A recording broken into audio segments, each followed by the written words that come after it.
As we draw towards the end of the current generation of consoles, it's pleasing to note that we are once again starting to see examples of the swan song game, titles made by studios that are extremely comfortable and experienced with the capabilities of the current hardware, and are thus able to produce superlative games that stand out as highlights of the medium. Such is the way with Naughty Dog's The Last of Us, the story of a man and a girl's journey across America long after civilization has crumbled, and the monstrous husks of what remains of humanity stalk the landscape.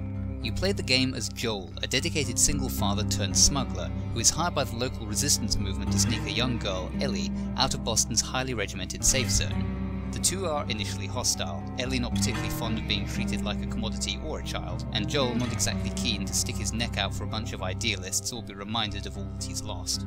As you would expect, things don't really turn out as planned, and the two are faced with the reality that they may have to travel a lot further before they can be rid of each other.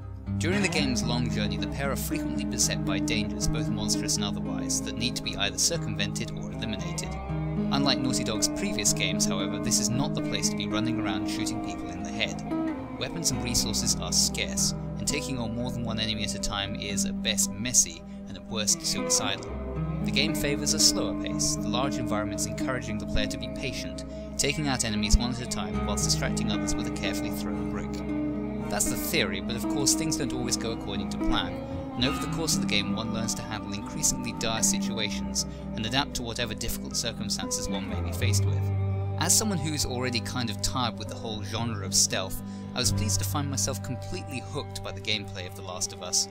It's been a very long time since I've played anything so tense, nerve-wracking, but ultimately so satisfying when you make it safely to your destination. The atmosphere of the game is extremely potent, the decaying landscape drawing you in and putting you right inside that survivor instinct that tells you to either fight or flee. Playing the game with my girlfriend sitting next to me, I was surprised to discover that we had started whispering to each other as I stalked through the abandoned buildings. That's how much it gets under your skin. This is a harsh, unforgiving world, and it's very easy to feel like every action is critical. You feel every missed shot with the bow, every shank that breaks off in an enemy's neck, every crunch of glass between Joel's feet that causes a raider to turn his head.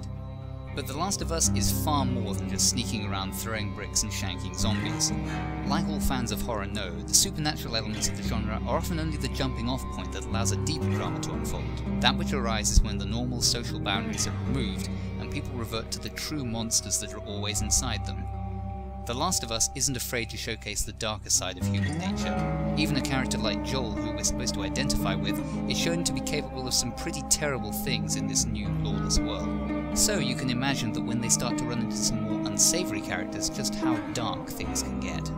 No amount of blood and gore will ever give you the same feeling as the realization that so much of the suffering you encounter is needless, the work of the greedy and unscrupulous rather than the disaster threatening to wipe out mankind. As with the Uncharted games before it, The Last of Us excels in the quality of its cinematics and storytelling. The relationship between Joel and Ellie evolves believably over time, and both actors do an amazing job at bringing their dynamic to life. Isolation, loneliness, dependency and sacrifice. These are the themes in which The Last of Us trades, and it handles them all with great dexterity and care. The game evokes empathy very well, and there are real moments of heartbreak when you realise that the events unfolding are at least partially your fault. In years to come, this game will be held up as a shining example of how well games can tell stories. With highly enjoyable mechanics and a challenging adult narrative told to an exceptionally high standard, it's fair to say that The Last of Us is my favourite game of this year, one of the standout best of the generation, and absolutely recommended for anyone who likes their horror with a more human face.